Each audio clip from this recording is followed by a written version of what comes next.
J'ai eu 4 jours de délivrance et 2 jours de coma. De coma spirituel. Enfin, mon âme n'était plus là. Je respirais, j'étais là, à côté de mes proches, mais moi j'étais partie. Ce que Dieu, en tout cas, m'a fait grâce de voir, c'est que j'étais dans mon cercueil. J'ai vu ma tombe, j'ai vu que j'étais dans le cercueil, et à un moment donné, j'ai été propulsée dans la galaxie, l'espace. J'ai vu quelques étoiles. Et je suis restée, j'ai l'impression que je suis restée vraiment dans cette galaxie pendant une éternité. Ça durait et j'errais, mon âme errait, j'errais, je me demandais mais qu'est-ce que je fais là? Qu'est-ce qui se passe? Et il faisait noir. Il faisait noir. Et après ce que j'ai vu les ténèbres, donc une nuée très sombre. Et une nuée et la lumière en fait. Donc j'ai compris par la suite parce que j'entendais des voix. C'était vraiment les anges de Dieu et les suppôts de Satan qui pas négocier parce qu'on ne négocie pas avec Dieu, mais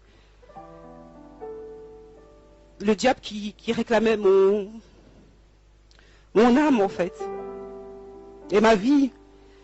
Et il disait, mais enfin, Seigneur, il y a un pacte qui a été fait, elle n'a pas suivi tes voies, elle n'est plus digne d'être appelée enfant de Dieu.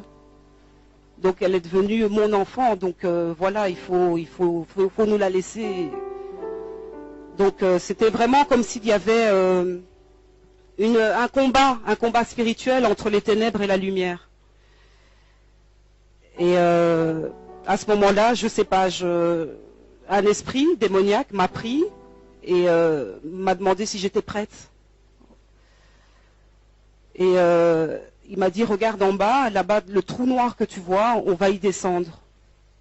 Et là, j'ai commencé à crier. Et je criais réellement, puisque ma sœur m'a dit par la suite, quand j'ai retrouvé mes esprits, que Dieu est vraiment grand et il a tout fait. C'était vraiment sous son contrôle, parce que la manière dont tu criais, c'est pas possible qu'on n'ait pas eu des voisins qui sont venus à la maison pour réclamer des tapages nocturnes en plus, puisque ça se passait la nuit. Et donc cet esprit démoniaque m'a précipité dans le trou. Et en fait, j'ai vu de la terre, on descendait vraiment les profondeurs de la terre. J'ai vu beaucoup de terre et il faisait noir et je criais, et il faisait noir. Et au plus on s'enfonçait, au plus je criais. Et puis à un moment donné, on s'est arrêté, comme dans une espèce d'ouverture, comme dans une grotte. Et là, l'esprit m'a dit, est-ce que tu es prête? Parce que ici, c'est l'enfer. Et on va commencer à prendre...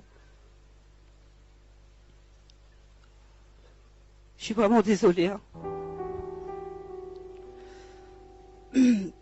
Et il m'a expliqué qu'il y avait 7 niveaux en enfer.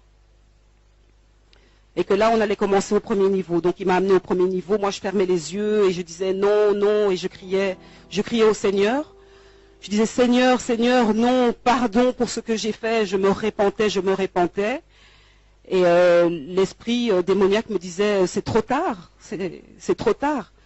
Voilà, ça c'est le premier niveau. Et là, j'ai vu des bêtes horribles comme des serpents, des scorpions, enfin des bêtes qui sont même pas, qui n'existent pas sur cette terre.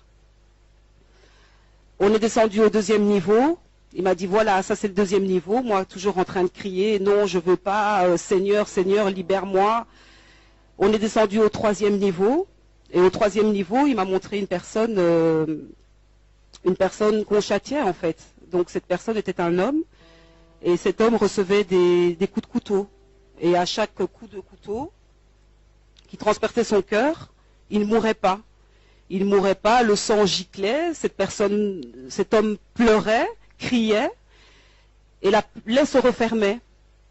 Et puis il recevait des coups de couteau toujours au même endroit et le même processus se répétait et se répétait. Et cet esprit démoniaque me disait, tu vois le châtiment, ça c'est éternellement que cette personne-là va être comme ça, en tout cas trucidée par ce quatrième niveau. Et cet esprit m'a expliqué que le 4e niveau était le niveau de mon châtiment à moi par rapport au péché dans lequel j'étais. Donc péché sexuel, hein, puisque j'ai été condamnée par rapport à ça. Et on m'a mis sur cette pierre, on m'a ligoté et on m'a laissé là. Et tout ce que je voyais là en dessous de mes pieds, donc la pierre était debout, hein, pas couchée, donc j'étais vraiment contre un mur. L'enfer ressemble à une grotte, en tout cas là où j'étais, au niveau, c'est une grotte en fait.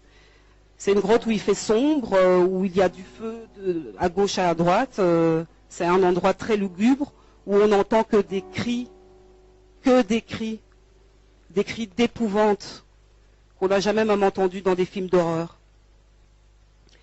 Et moi je criais, on criait avec toutes les filles. Et des démons venaient, me touchaient, me pressaient à mes parties intimes. Et l'esprit m'a expliqué que ton châtiment c'est d'être violé éternellement.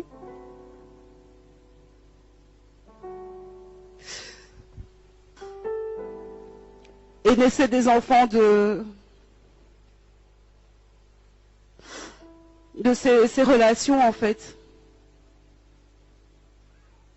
Tu n'as pas le temps de dormir en enfer. Tu ne dors pas. J'ai cru que j'y étais depuis des siècles. Et c'est sans arrêt. On ne ferme pas les yeux en enfer. On n'a pas un temps. Il y a des niveaux. Il y en a 7. Et vous vous rendez compte le niveau où moi j'étais. Plus que la moitié, quoi. Enfin, j'étais presque au niveau du 7e pour moi. Donc le péché de l'immoralité sexuelle est un péché sévèrement puni. Je priais quand j'étais en enfer, j'ai pas cessé de prier mon Dieu, j'ai pas cessé de demander pardon. J'ai déposé le pardon aussi auprès de la femme de cet homme.